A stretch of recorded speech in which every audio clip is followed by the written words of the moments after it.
Far too many of us are trying to be fed on a word that we read in Scripture last week, or an encounter we had with Jesus 2 years ago. Spiritually, we're emaciated, and there's no wonder why. Do you know what happens to people when they're starving? After a couple of days, their bodies begin feeding off themselves.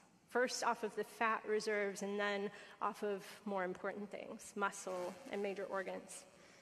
It's a tough image, I know, but it's a picture of many Christians today, spiritually starving, and yet refusing to reconnect to the vine, their only source of food.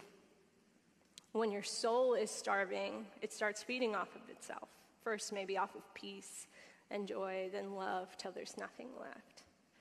Sad truth about starvation is at first the person groans for food, but after a while the hunger pains go away. After a while you have no energy to groan for anything at all. And so maybe for you starvation, it doesn't feel like pain, it feels like apathy. A lack of motivation to pursue God, a lack of interest in the things that you know would bring you closer to Him. This may sound like a pretty tragic state, but the good news is that Jesus came to feed the hungry. If that's you, Jesus says, I'm the vine, you are the branch. Abide in me, I will nourish you and I'll nurse you back to life. It's an invitation to choose against what your energy levels are currently telling you. An invitation to choose against where your wandering heart might lead you. Now, this image of starvation, it might sound dramatic, but starvation can actually creep into our hearts in subtle ways.